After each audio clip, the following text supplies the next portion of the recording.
Hello, hello, hello, everyone. Hope everyone's doing great today on a Friday. Friday, September 22nd. It's been a heck of a week, I got to tell you guys. Um, what a week. As a matter of fact, you know what? I need to get myself something to drink. And I have, you know what? I just realized that I'm not 100% ready to go yet, but it's okay. That's okay. It's Friday. It's been a long week, and it is what it is. Let me just realize I don't have some things on um, ready to go, and I forgot my drink. So just bear with me a second here because I will be right back. I will be right back. I thought I had something on the screen here that I was going to be using, and I forgot to put it up here. But if you guys can hear me, let me know. I'm expecting not a whole lot of people tonight. It's Friday. You guys should have something better to do, but it is what it is. But give me 1 second, folks. Uh, I'll be right back.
Okie dokie.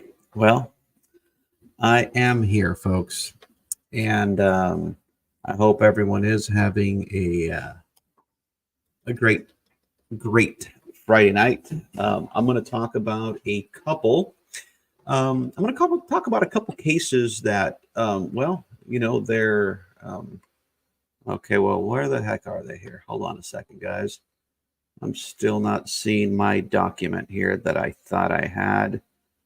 Um, Sorry. Boy, it's a little bright in here, isn't it? Yeah, no, I thought I had it up open. I don't know where it's at. Um,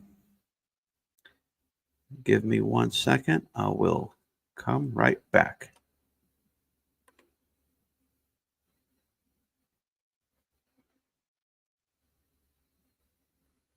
Yep, nope. Still don't know where I left this document. I'm trying to find it.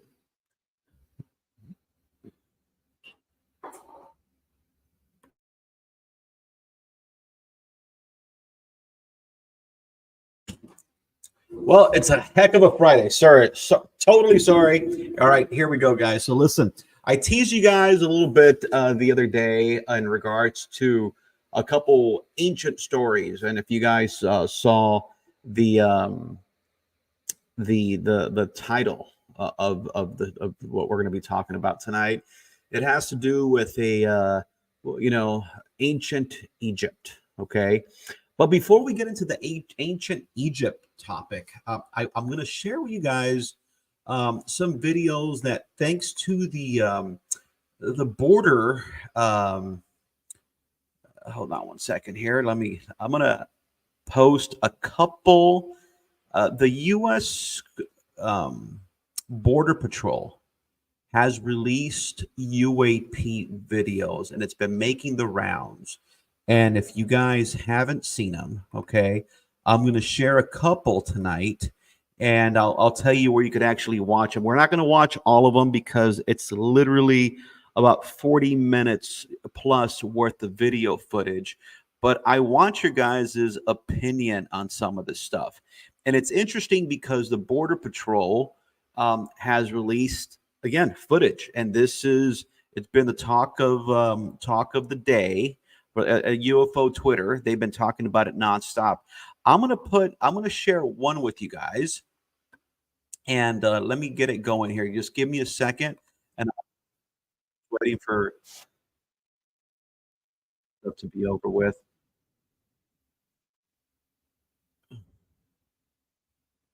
Bear with me a second here. Let me get this ready here. There is no audio, okay, on these. Yeah,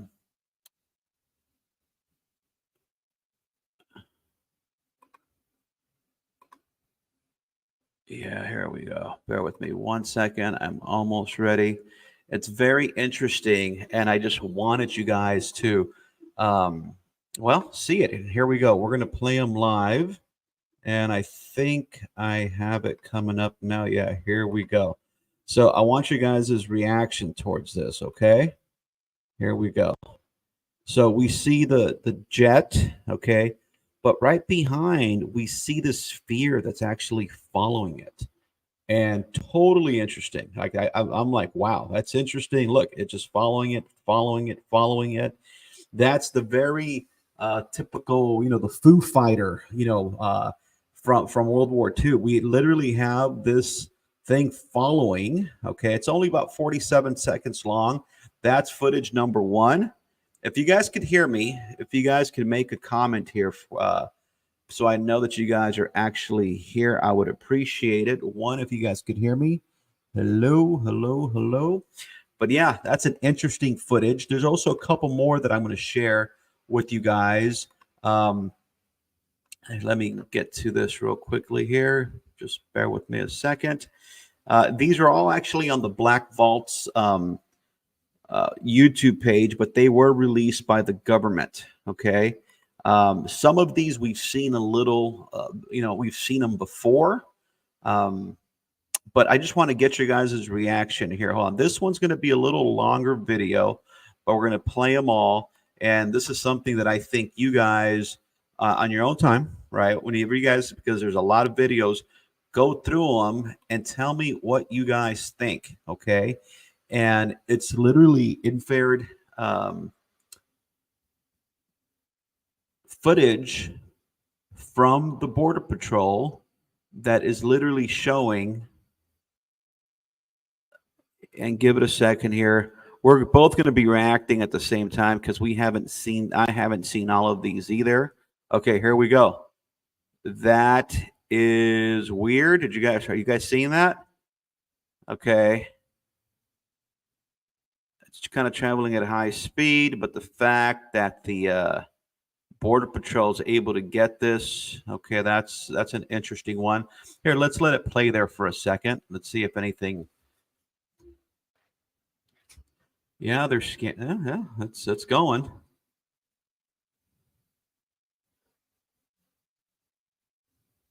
There is no audio on these videos. Alrighty, so if you guys are wondering if there's supposed to be any audio to this, no, there isn't. Okay. But so a lot of stuff has been going on the UAP front, and obviously this is one of them. Okay. There is tons of, like I said, this UAP footage that has been released, and it's you know what, it's interesting. It's definitely a conversation starter for us UFO folks because, well, you see something and they're tracking it. And I'll give credit to Border Patrol who has released this footage. All righty, give me a sec. Give myself something to drink, folks.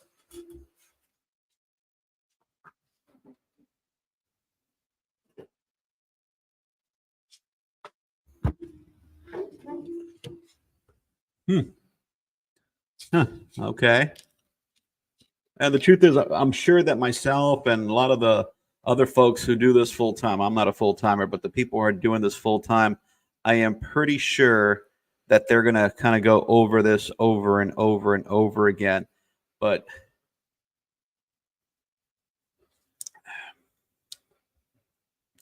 I haven't heard back. I haven't heard if this is things that they've actually seen or they have seen. I have no idea. Like, in other words, if this is thing, not about they've seen, if this is something that they've been able to confirm what it is, okay? But they're clearly getting, and there it is. Yeah, it's right there.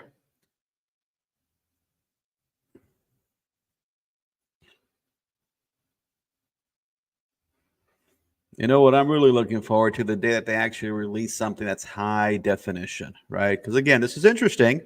This is cool, and to much credit for the Border Patrol, it actually released this this content. So you know that's very cool on their part. Here, let's take a look at one of the other ones that they've also released. Give me a second. Again, and you can see these on the Black Vault. For those folks who don't know what the Black Vault is, much credit to them. They are some of the folks that do a lot of the Freedom of Information Act, the FOIA request. Okay. And this, from what I'm seeing here, I think this is a quick, I apologize, guys. I have to see some of these commercials. First, I fill out an application online. Okay. And this one's a short one, but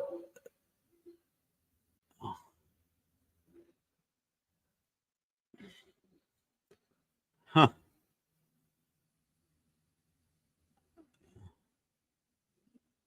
Let's see here. It's just catching up on the stream. And here we go.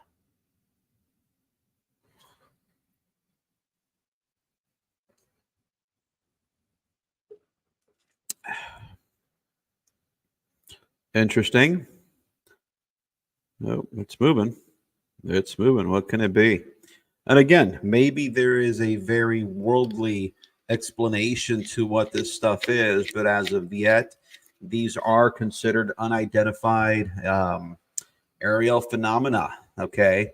And there's about 10 different videos. So you guys can actually go onto the Black Vault's YouTube page and they have uploaded all this footage, okay?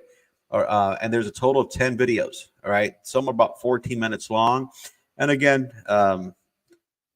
there's not much context yet, and if there is, I haven't found it yet. Like, they've just released this footage, and it was all done through, from what I understand, through a FOIA request, okay? So there you have it. There was, you know, some UAP footage. Don't forget, you could actually go onto the Black Vault's YouTube channel and actually see all those videos. There's about 10 different ones that have been released in the last 24 hours. And folks, there's a whole lot of, you know, again, UFO talk, UAP talk. And little by little, you know, more information is trickling out. And again, we will be talking about some of the ancient alien encounters. We're going to be talking specifically about the Tulli Papyrus. It's an old papyrus that, you know, that was found, but it dates back thousands of years. And we'll be talking about that shortly. But one of the things that I'm kind of strive to do with this channel is be content heavy, give you guys stories, right? Give you guys different cases that have been reported throughout the years, things that you might have known about, things that you might not know about, okay? But before we get into before we get into Egypt, we're actually going to talk a little bit about a couple different cases that have taken place in Texas.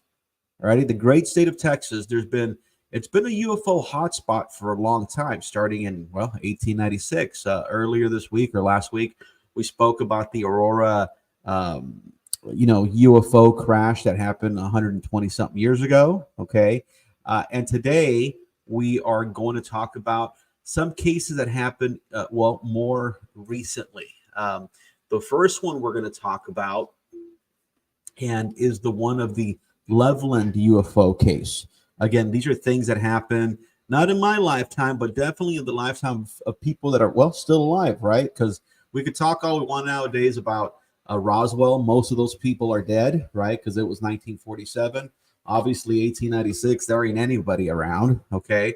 But 1957, there's still some people out there, and there's a lot of information. And we're going to talk specifically about, about the Loveland UFO case. This case occurred in November 2nd through the 3rd in 1957, okay, on the highways around the small town of Loveland, Texas. 1957, Loveland had a population of about 10,000 people.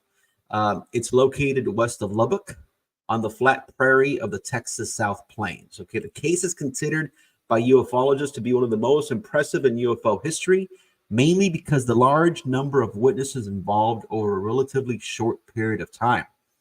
Now, of course, the skeptics, right? UFO skeptics, and actually the UFO Air Force, the U.S. government at the time, was really open about reporting or investigating UFO cases. But what they were doing was they were sending people in to debunk, right? When we know that everything, they try to debunk everything. Again, the case of the swamp gas. Oh, it's swamp gas, or it's birds. It's the underbelly of birds, reflecting with traffic lights and whatever it might be. There was a lot of that. Okay, so let's start with what actually was reported. On the evening of November 2nd, 1957, two immigrant farm workers, Pedro Salcedo and Joe Salaz, called the Loveland Police Department to report a UFO sighting.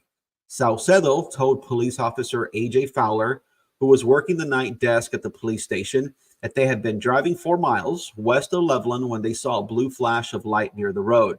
They claimed their truck's engine died, and a rocket-shaped object rose up and approached the truck. According to Salcedo, I jumped out of the truck and hit the dirt because I was afraid. I called out to Joe, but he didn't get out. The thing passed directly over my big truck with a great sound of rush of wind. It sounded like thunder, and my truck rocked from the flash. I felt a lot of heat. As the object moved away, the truck's engine restarted and worked normally.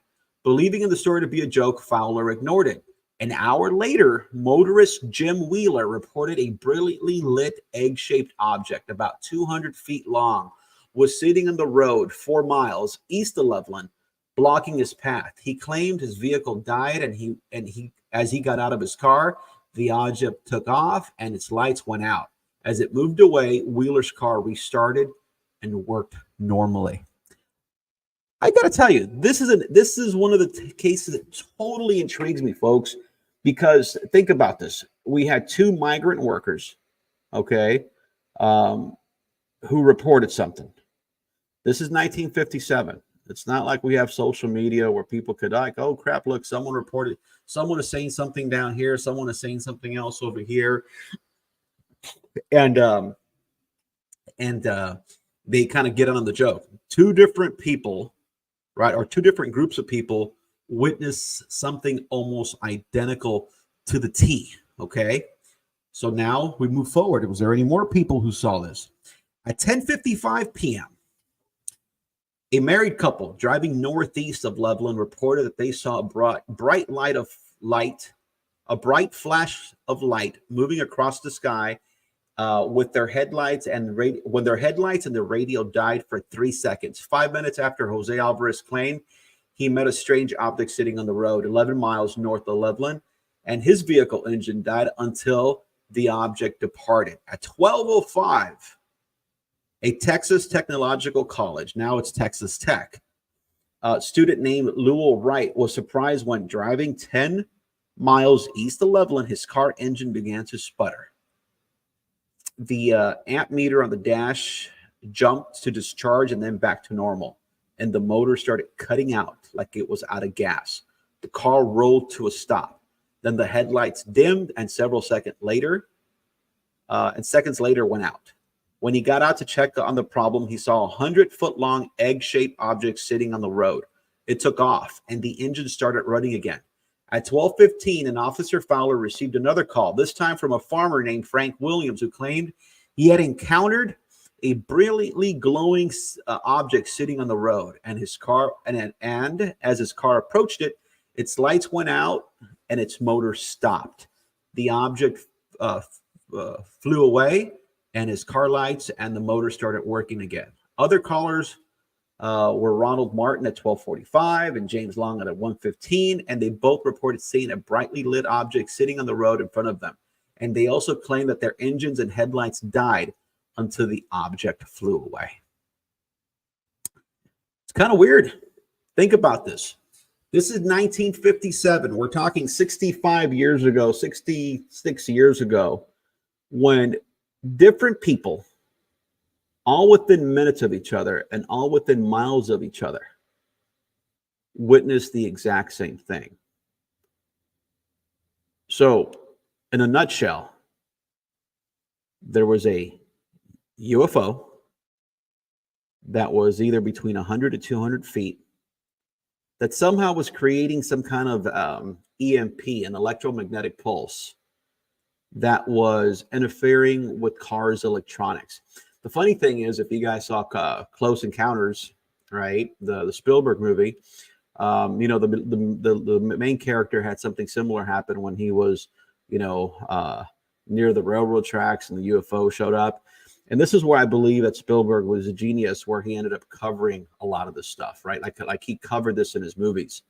And but again, it wasn't one person. It wasn't just 2 people. I believe, good evening, Anne. I hope you're doing well. Thank you for joining us. I know I said we were going to start at 8 o'clock, but you know what? I didn't sleep a whole lot last night, and I figured I got to go. I needed to start a little early so I could go to bed early tonight. Okay. This case is one of the best documented cases. The truth is, I'm surprised that no one has done a feature on this one, because this is the one that has so many different witnesses. It wasn't 1, it wasn't 2, it wasn't 3. It was multiple people in a period that took place within about an hour and a half. There was probably a dozen different witnesses. And this is a case that MUFON and other folks have investigated. Okay. All right. So we're not done yet. By this time, several Levelland police officers were investigating the reports. Among them was Sheriff Wire Clem, who saw a brilliant red object moving across the sky at 1:30 a.m.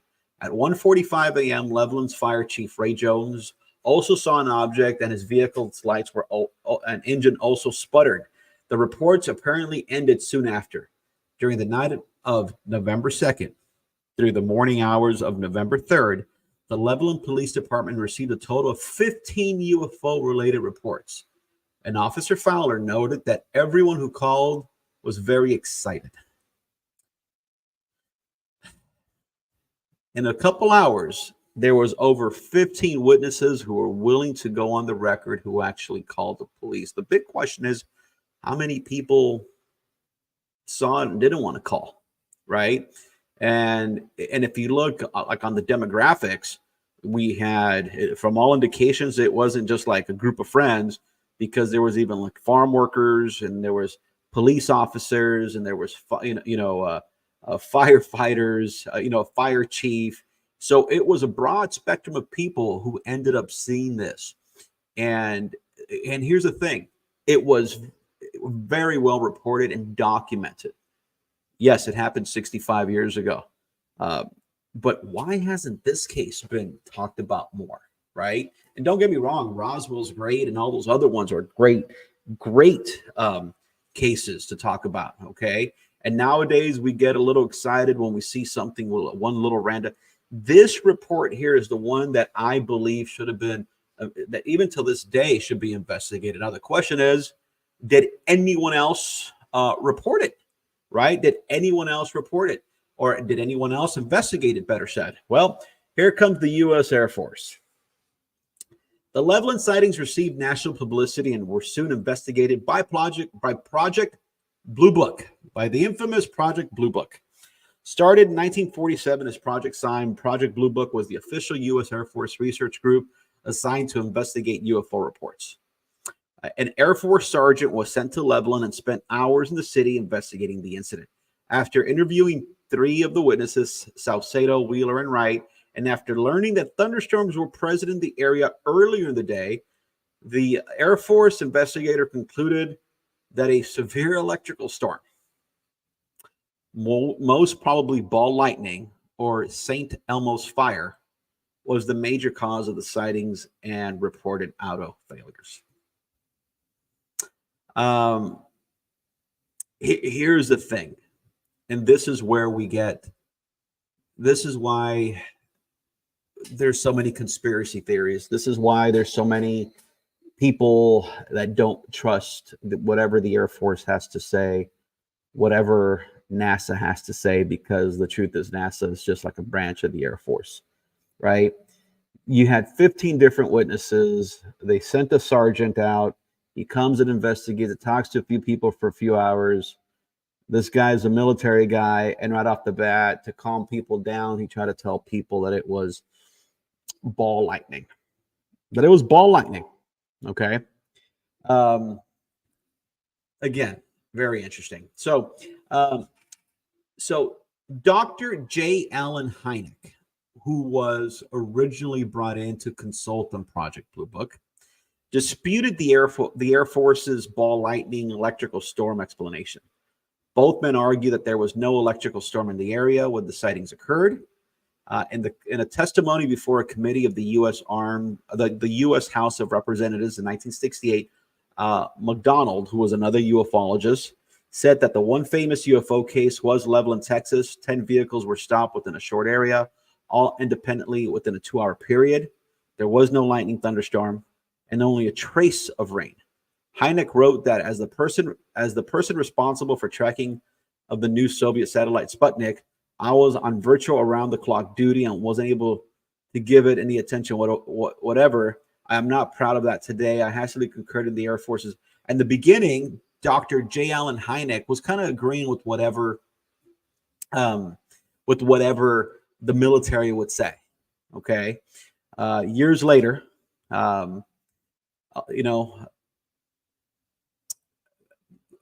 years later, there's still questions to be answered. Okay. So remember what I told you guys, that myself, Cameron, and Louie, we plan on hitting the ground and kind of expanding and kind of talking to people about different cases. I promise you guys that the Levelland UFO case, again, and I'll kind of give you guys the quick version of this. 15 different parties in a period of less than 2 hours spotted a UFO that was, depending on reports, it was anywhere between 100 to 200 feet big. It was the shape of kind of like a cigar. It was very bright. It was hovering over the road. When it got close to the cars, it literally shut down the cars. The moment this UFO darted away, the cars restarted. In a 2-hour period, it was people from different walks of life: farm workers, fire chief, police officers, farmers, and they all saw the exact same thing. And the U.S. Air Force, our government, tried to explain it by saying that it was lightning. Okay, so again, very interesting case, and these are the things that I wish more people would get more educated on, or kind of study the history, because I totally believe. Let me see, Jackie. How you doing, Jackie? I hope you're doing well tonight. So you're saying the moon here last night was something I've never seen before. Blood orange red. Jackie, where are you from again? Let me know. But yeah, so that was a heck of a case. Now there's another case that I'm going to tell you guys about, and we're also going to stick with right before we get into the Egypt, the ancient alien encounter that took place in Egypt. We're going to do one more case in Texas, and this one has to do with the Lubbock Lights. Okay, this took place 6 years before what happened in Levelland. This happened in 1951, right? East coast of Canada. Whew. How are things going? How are things doing in Canada? Are things all right? I know a few, when during the lockdown, things got a little crazy in Canada, just kind of like it got here. All righty. So let's talk about these lights that took place in 1951. Also received national attention. Again, guys, we kind of mentioned a couple of days ago that we kind of have like amnesia as a society, right? Hey, how you doing, Danny? I hope you're doing well. Okay. Well, the same thing happens here. Think about it. Most of these cases, most of us have never heard about. A lot. I'm a UFO junkie. I love watching different documentaries and shows and stuff. And there's so many that we forget the ones that are so credible because they were witnessed by multiple people, right? And again, specifically like the one in Levelland, okay? You literally had people who, from different walks of life, farm workers, police officers, fire chief, they all saw the same exact thing, but we kind of forgot about it as a society, even though it made the news. But I think that if something like this happened again, well, I think because of social media and all that stuff, things would change a little bit because it would spread around. I got real busy around here. I'll be in and out working on a friend's car. I hear you, Daniel. That's exactly what I do. I work on people's cars every day. All right, so let's talk about the Lubbock Lights, okay?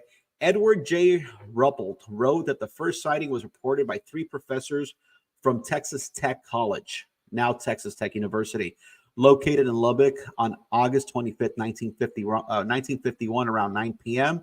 According to Ruppelt, they were sitting in the backyard of one of the professors' homes when they observed about 20 to 30 lights, as bright as stars but larger in size, flying overhead. Ruppelt wrote that the professors immediately ruled out meteors as a possible cause for the sightings.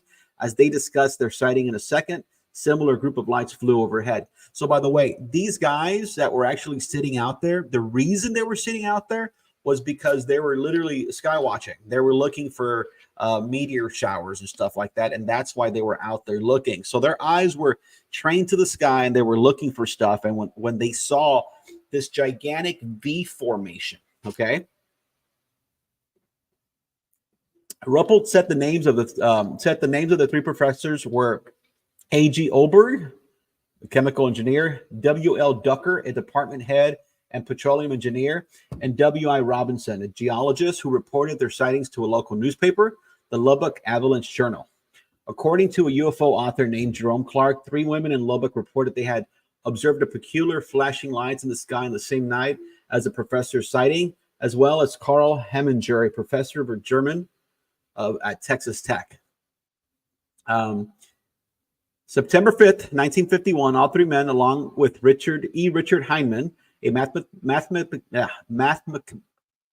professor, and 1 other person from Texas Tech, were sitting in Robinson's front yard when the lights flew overhead. According to one of the professors named Grayson Mead, the lights appeared to be about the size of a dinner plate, and they were greenish blue, slightly fluorescent in color. They were smaller than the full moon on the horizon. There were about a dozen to 15 of these lights. They were absolutely circular. It gave all of us an extremely eerie feeling.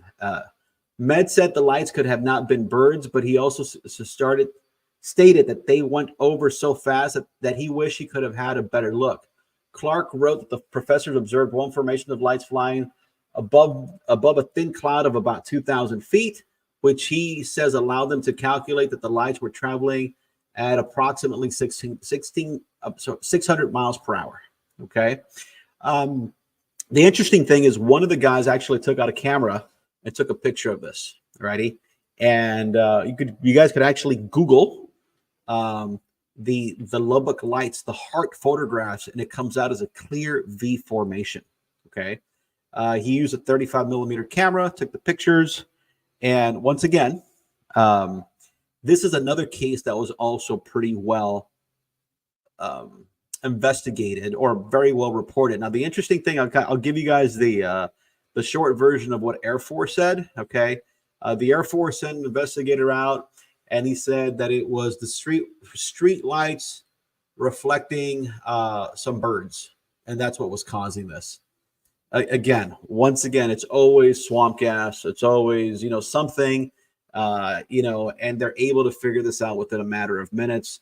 And it's the Air Force who sends people out. It's not like they're sending like anyone that actually has a background on this. They're sending, again, it's very unfortunate. Okay. But I would suggest you guys to research a little bit on the Lubbock lights. That's another great story, or another great case, another great UFO case file that comes from Texas. All right. So let's get into the one that I told you guys about.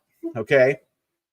And this one, guys, is one that no doubt to me is one of the older UFO cases, if you were to believe some of the ufologists. I'm going to show you guys this. Here we go. This is known as the Tulli Papyrus. All righty. It's a papyrus that was found, and it traces back years ago. Okay.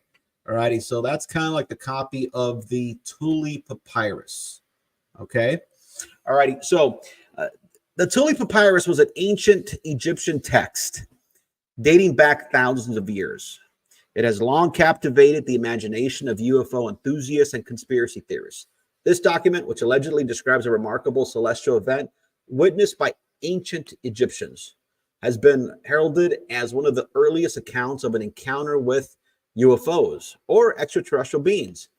We're going to dive into this, into the Tulli Papyrus, examining its origins, content, and the arguments, both for and against its interpretation as evidence of ancient alien contact. So, I like that, Jackie. Birds don't fly at night. Yeah, it's always something, right? It's always something. Alrighty. So the Tulli Papyrus, an enigmatic relic.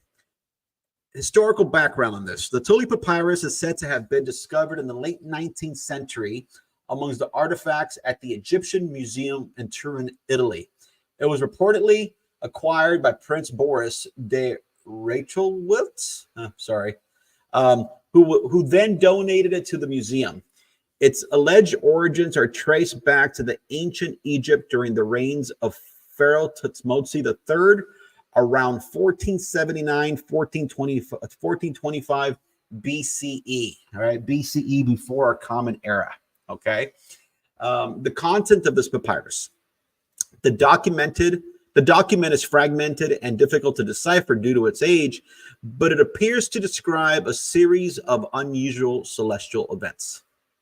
These events include a fiery disk in the sky, strange shapes, and the presence of flying objects. The text is often cited as evidence of ancient Egyptians witnessing extraterrestrial phenomena. Supporters of the ancient alien theory argue that the descriptions of the Tulli Papyrus are too anomalous to be explained by natural phenomena or conventional understanding of celestial events. They contend that these accounts suggest contact with advanced beings or technology from other worlds.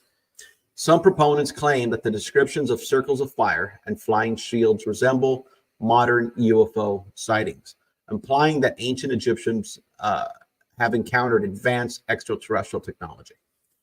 Now, of course, there's always skeptics, okay?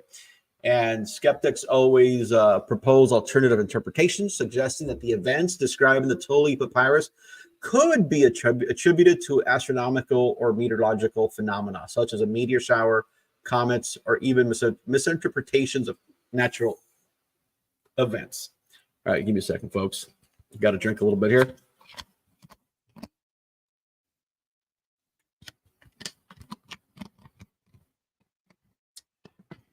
Critics also point out that the document's fragmented nature makes it challenging to discern the true meaning of the text without a clear content of additional corroborating evidence.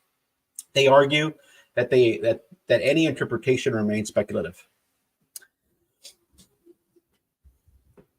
So, the thing about the Tulli Papyrus for me, okay, kind of reminds me a little bit of scripture, right? For folks who in the past have read, the Bible, even the Bible talks about things that sound very, and again, if you guys just watched, the first season of Ancient Aliens, they kind of go through the whole, and the truth is they probably covered this one. I don't remember, okay?